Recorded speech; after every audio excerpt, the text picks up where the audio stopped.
Welcome, Talkin' Fight fans, to another episode of the Knockout of the Week Award, hosted by none other than yours truly, Mike and Cedric Benn. Yes, what a weekend of fights we Oh have yeah, in yes, store to tell yes. you, and what some knockouts, man. Jeez, some big knockouts this weekend. Some great fights this weekend. Definitely a weekend for boxers and Oh boxing fans around the world. So, yes, you've tuned in to find out who we've picked for our Knockout of the Week award. And yes, it's none other than yeah. Kiko Martinez and his Kiko. KO over Kid Galahad. Um, amazing, man, amazing. I got the highlights on my other laptop right now as we're talking.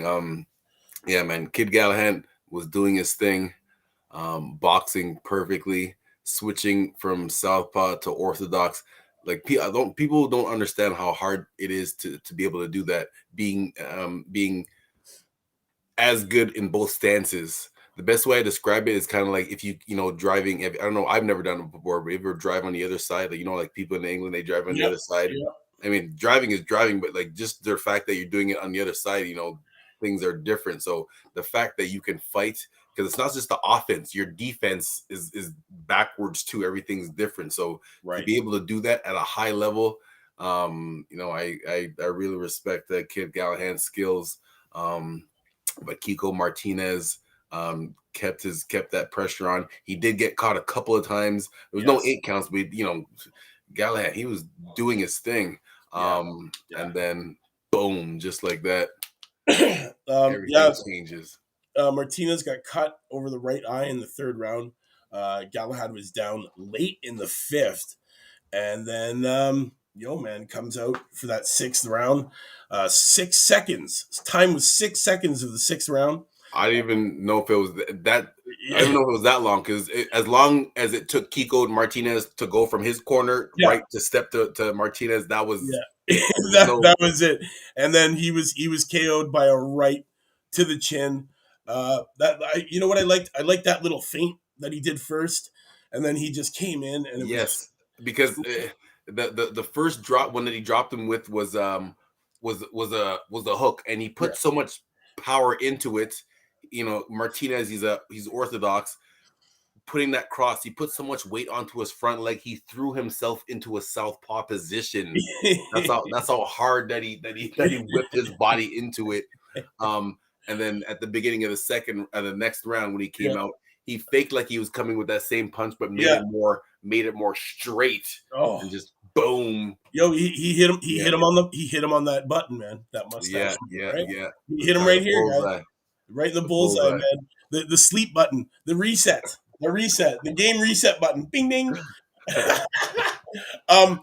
Okay. Yes, he is the winner of our Knuckle Up Knockout of the Week award. Yes. Congratulations, Kiko Martinez. It had Eddie Hearn in disbelief. He had no idea that it was going to happen. He figured Kid Galahad would have handled his business. Unfortunately, Yes, that's the other thing to bring up. That's what makes some of these knockouts even more special than others, is that the fact that Kiko Martinez, at the age of 35, in real life, the age of 35 is not old, but in athlete life, that's ancient.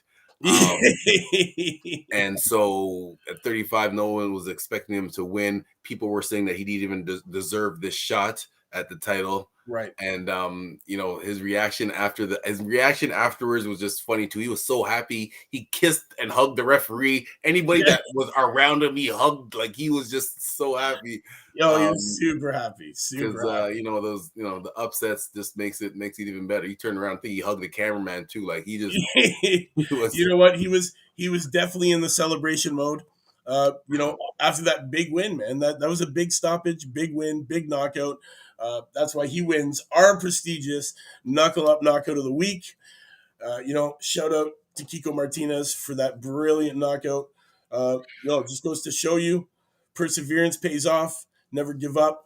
Exactly. Heart, man. You gotta have heart. Even though you're down on the scorecards, this is boxing. One punch can change everything, and that goes to show you that's exactly what happened last night.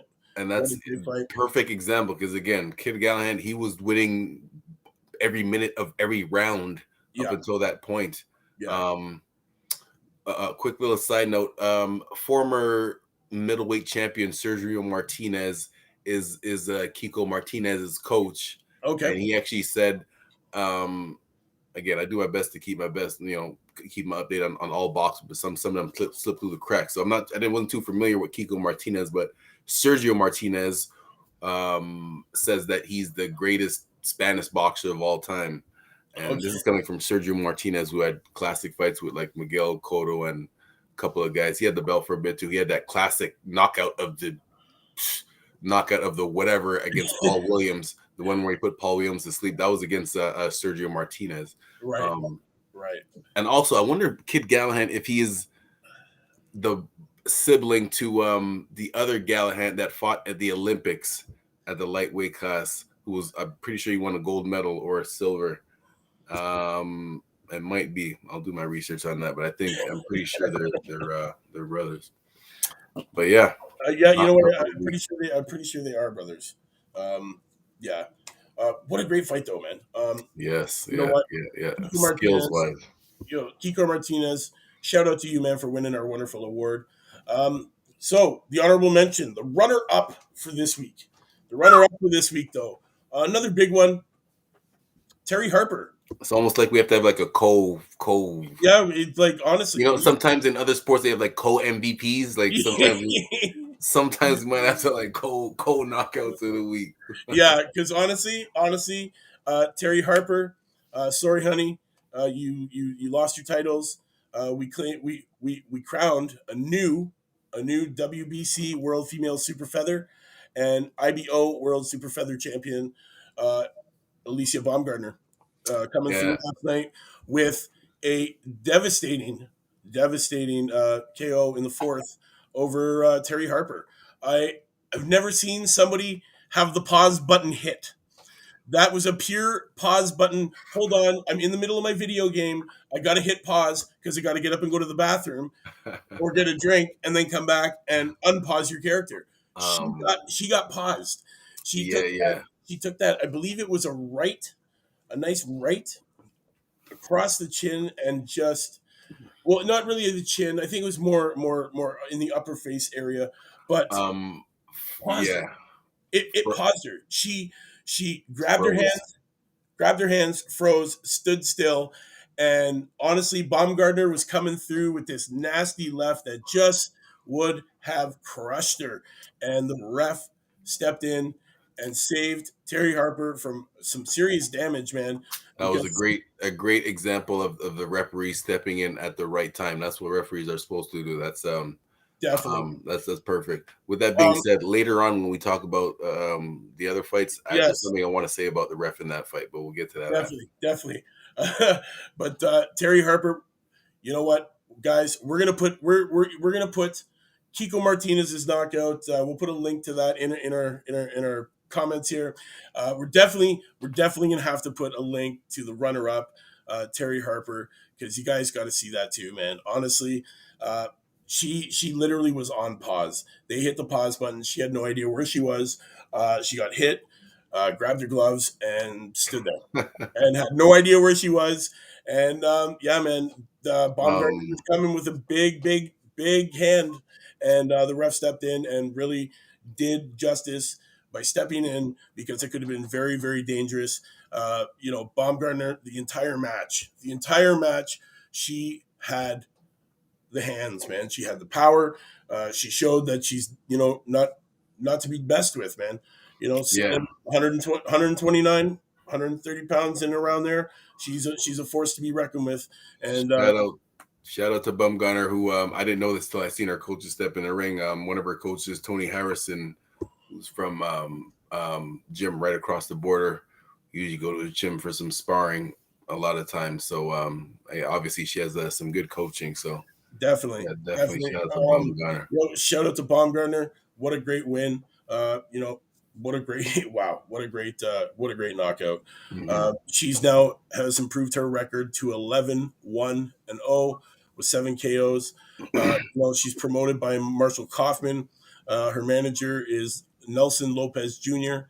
And I think You said 7 out of 11 KOs. That's pretty high in like For a especially female, female boxing. yeah, We need she's. to keep an eye on her. I have a feeling she's gonna be on our she's gonna be on the show a few times. I think so. I think so. She didn't win this week. She didn't win this week, but I'm saying that the future holds good things for her.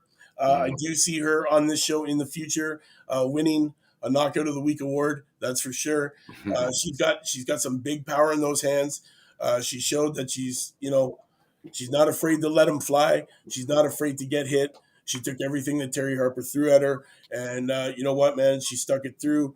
And shout out to her for that big win. Now, new champion, right? She just gained 2 belts.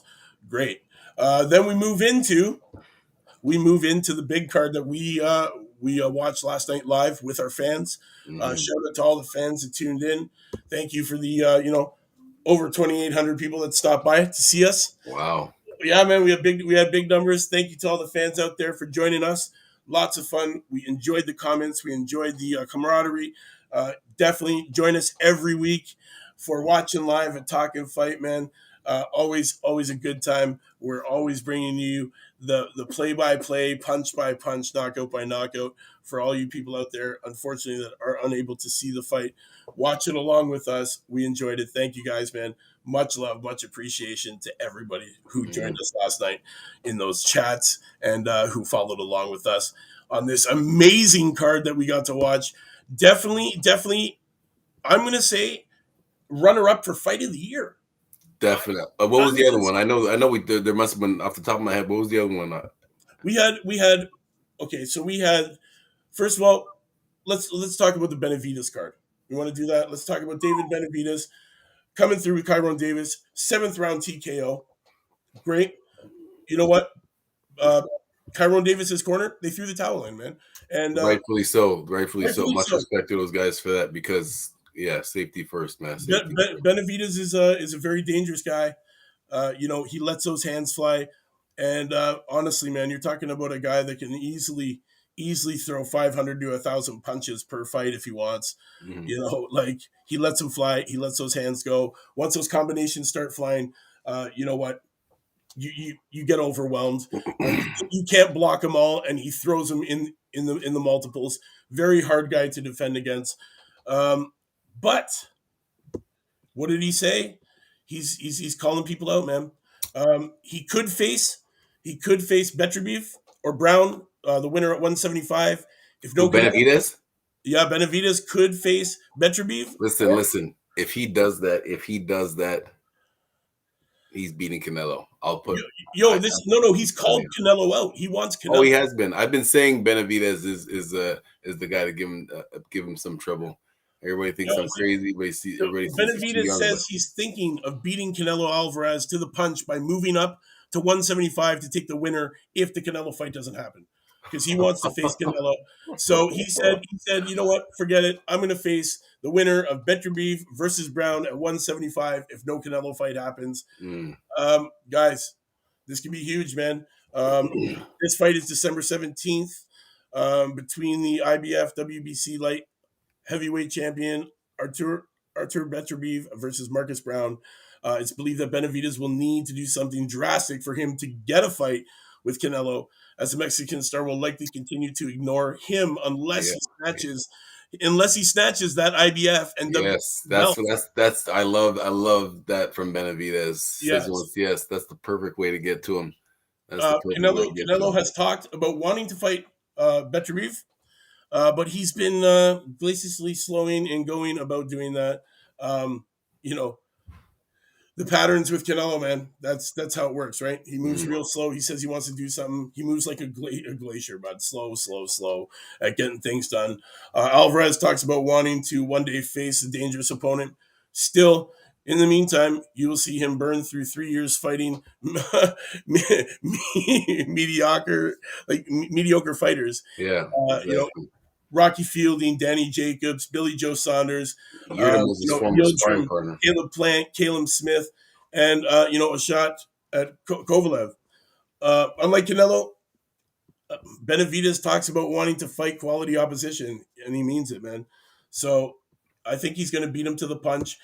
He's probably going to move up. He's probably going to take on the winner of Beterbiev versus Brown.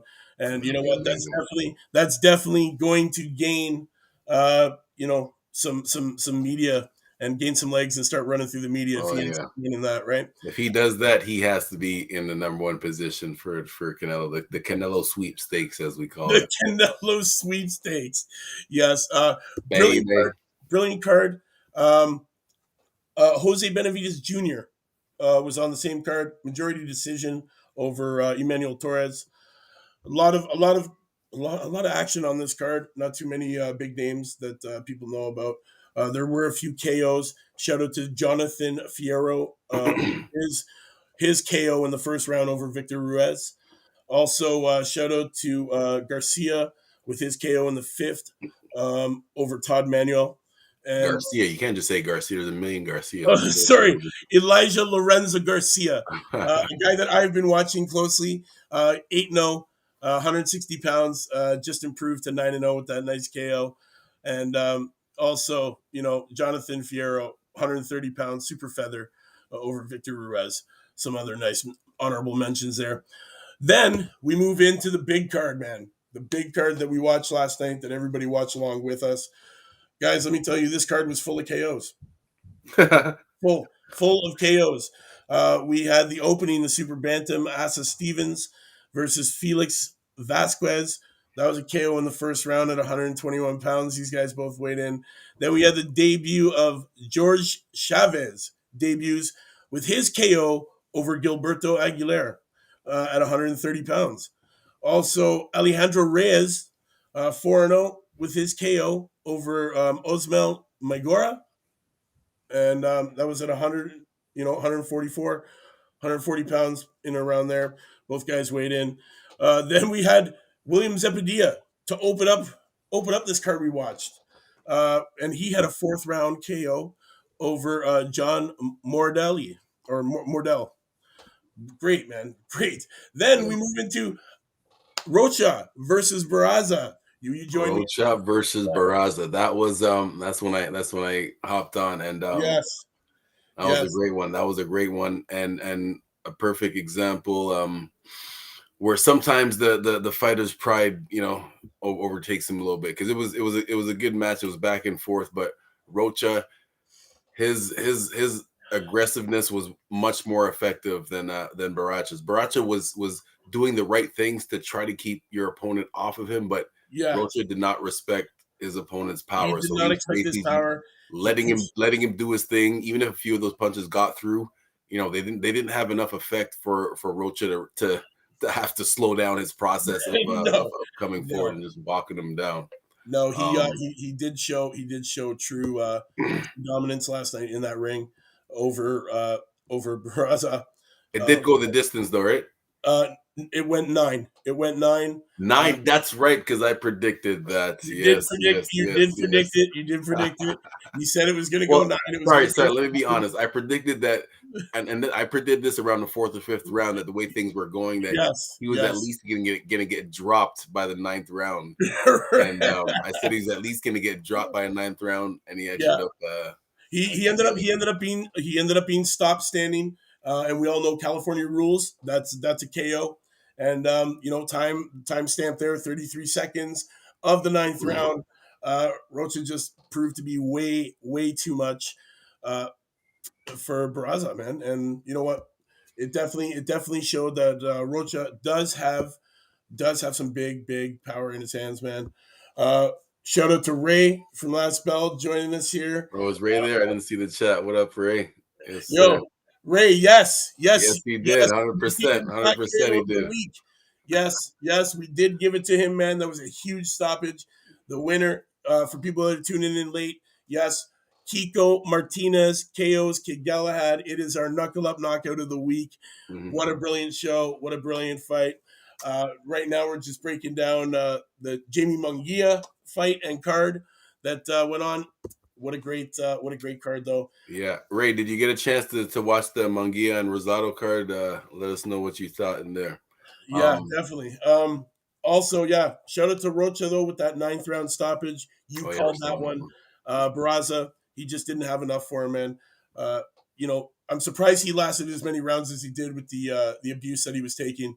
Those shots that Rocha was throwing were just making their ways through the block. And this is what I mean about like when it's the second half of the fight, and you're clearly down on the scorecards, and you're clearly taking that extra punishment. This is where the corner has to step in, because every fighter's pride doesn't want the fight to be stopped. Every fighter at heart believes they have that, they can still come back. That's where the corner has to step in and be the safety person for them, not encourage them to have more pride and take more damage just for the glory of it when there's no shot of winning. So I thought Braz's corner should have stopped it a lot. Well, no, not a lot earlier. I just, as I said, I predicted the 9th round. So he took more punishment than he should have. Yeah. Yes, Ray. We did touch on the Baumgardner fight. Brilliant stoppage over Terry Harper, and yes, the frozen KO. The pause button, man.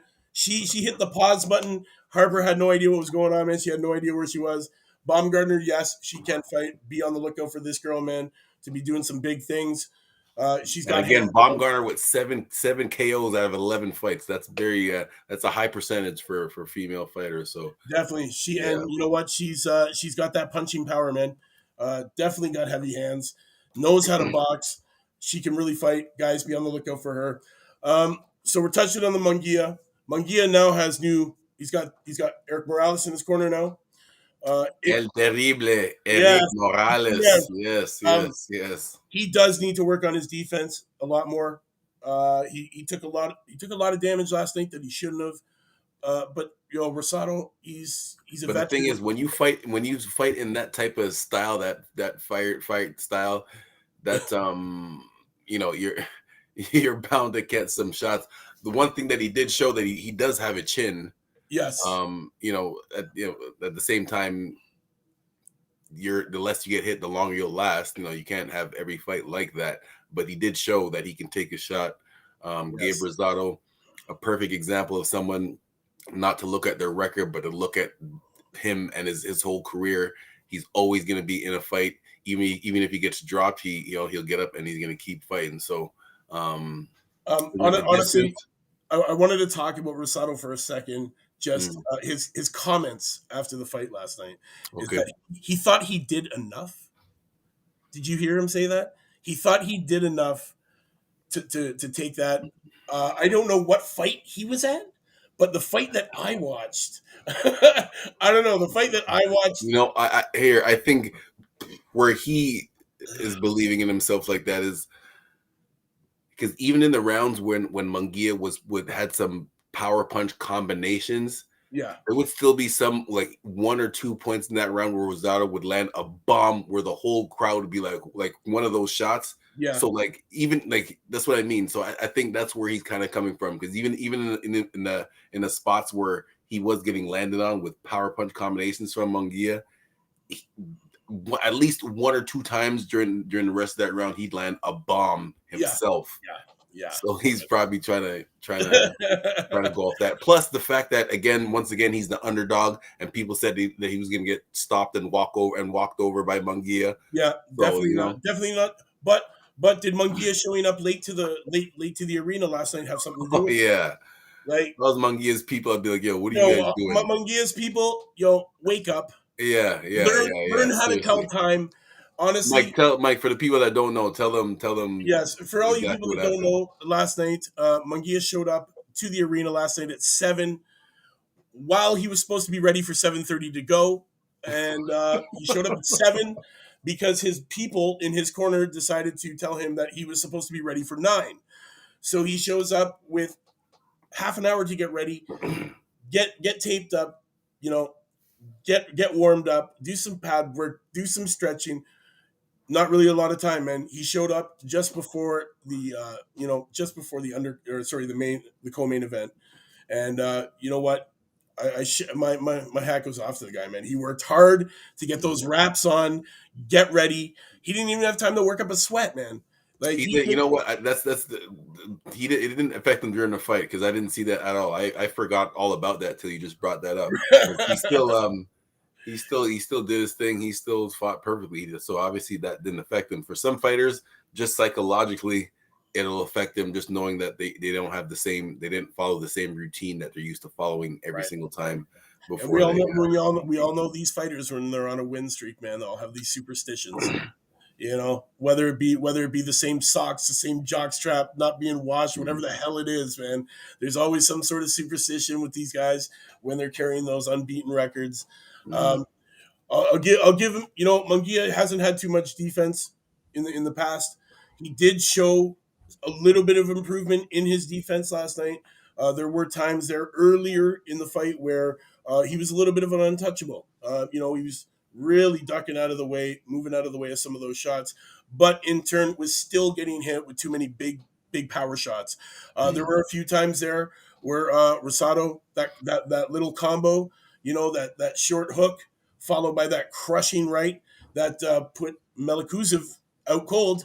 Mhm. He missed. He missed a Yes. couple of times, but Actually, funny that you brought that up. There was one clutch. time where he landed it, and during the replay, you could see his face go like, like Yeah, you're yeah, lucky I missed yeah. that one. You're Yeah, lucky. definitely. It was huge, man. That one went the distance. It was a great fight, man. Shout out to both those warriors. Definitely two warriors leaving it all in the ring. No animosity between the two at the end, man. Both very respectable. Um, you know, it's where do we go from here at this point? We have lots, man. Benavides. He wants Canelo. Munguia takes on Rosado in a war. Definitely, could be a runner up, man, for fight of the year for sure. Yes. Yeah. Oh, yes. Thank you very much for also bringing that up.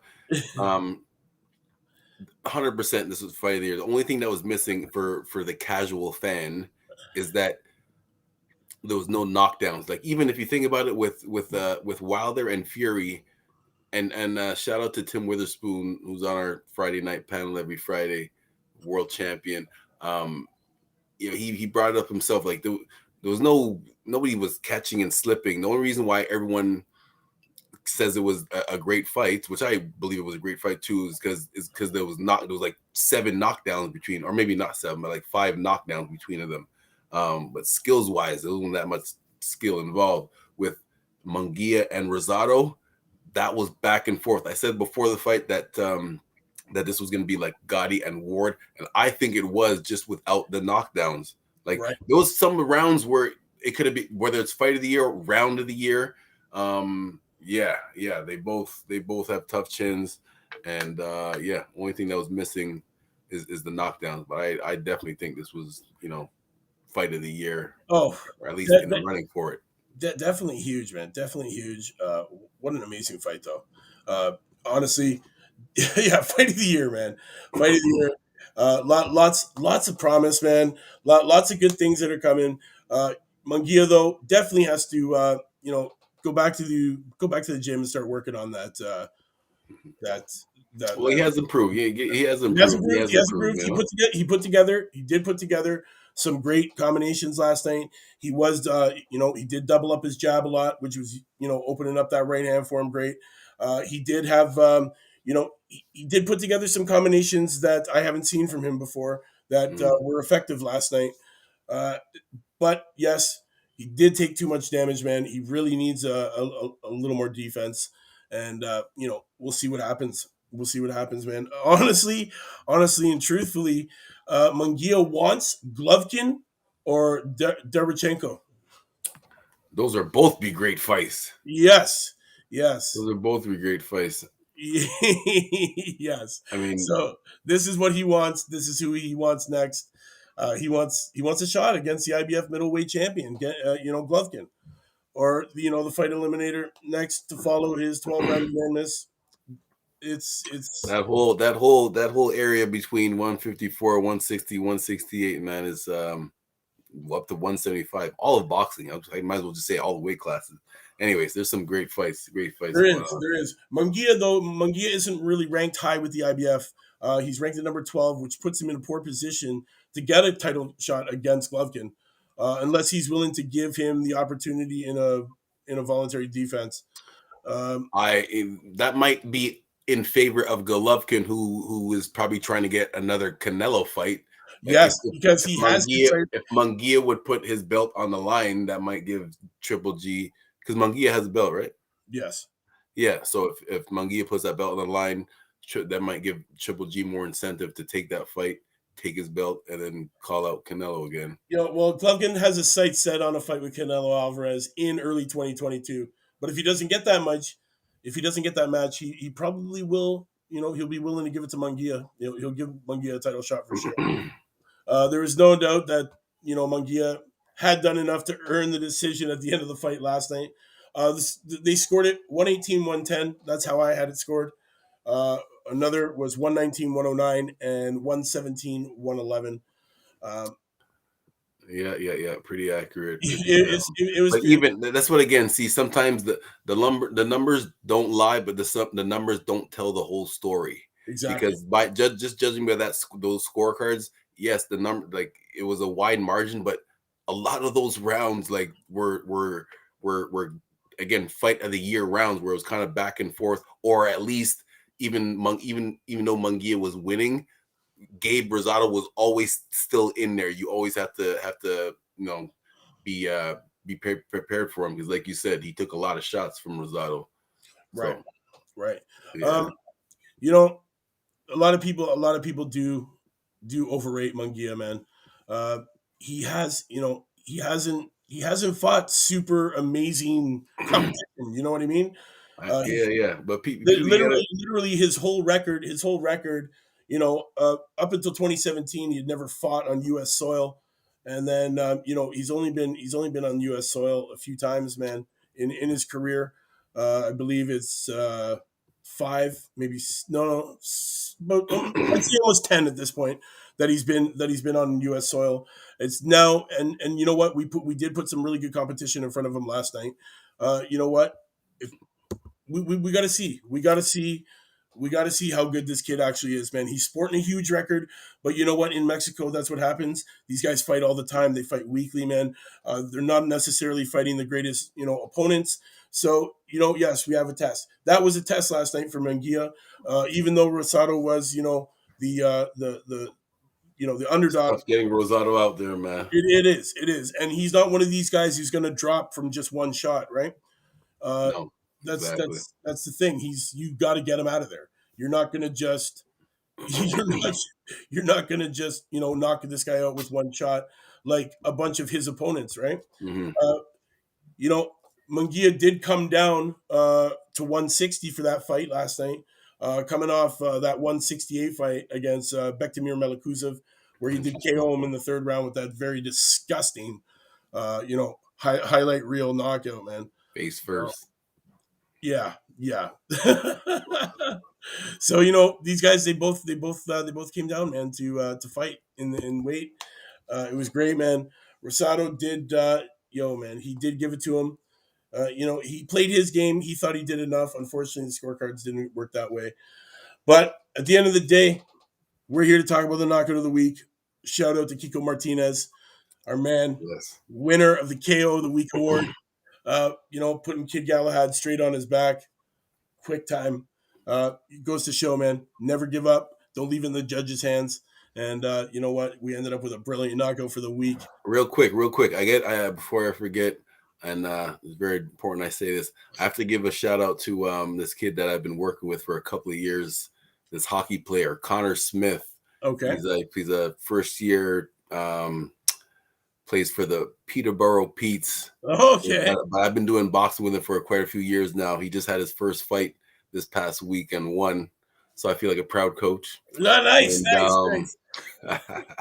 So yeah, he's 17 years old, 6'4", like 2-something, 2-0-something. Big boy. So he's one of the heavyweights in the league, and the kid that he fought, he's only 17. The kid that he fought was 20. At that age, that's a big difference. That's a big difference, man. Shout out to him. There's gonna be a bullseye on his back now that he's made a name for himself. So shout out to Connor Smith, Peterborough Petes. Yeah. Ray's giving you the praise too, brother. Ray's giving you that praise. Hey, man, you coach them well, man. Put those targets on their back. That's what they're there for. um, yeah, man. What a great weekend of fights, man. Can't wait till next weekend. To all the fans out there watching, make sure you come and join us on the Watching Live Talking Fight Saturday nights. Usually around 10:30 is when we start. Love it. Much love and much love and thanks to all the support we got last time, man. Over 2,800 people came by, sat with us, watched the fight, commented, had some laughs. What a great time. Shout out to your boy Andy, who finally decided to join us. He finally got in there. Great. Awesome, man. Guys, thanks for tuning in. Another wonderful episode of the Knuckle Up Knockout of the Week Award. Ray, thanks for stopping by. Always love the back and forth. Love the talk. Nice to see you and nice to hear from you. Oh, the little man's in the house. What's up, little man? How's it going? Future champion right here. Training. Yeah. They see your sweater. It's a nice sweater, brother. It's a nice sweater. But to all our fans watching, thanks for stopping by, tuning in, man. Another wonderful episode of the KO Champion Knockout of the Week Award. Kiko Martinez, he's our man this week. Cedric, we'll get ready, man. Next, we're coming there soon. To all the fans. Yes, next Sunday. Yo, Knuckle Up is hitting the road. We're definitely going to be having a special episode for our Knockout of the Week Award. We will be doing it face to face for the first time. Make sure you want to check that out. Go hit up talkinfight.com. Hit the subscribe. Set the reminder. You're not going to want to miss this historic event. Thanks to Ray for all the comments, man. Much love and respect to you, brother. Ray, thank you. Congrats. To all the fans, thanks for tuning in. It's your Knockout of the Week. Winner, Kiko Martinez. We'll drop a link to the knockout in our comments. Make sure you check that out. And we'll see you tomorrow, same time, 4 o'clock. Yes, Knuckle Up with Mike or 4. We'll be bringing you something nice. Until then, Knockout of the Week.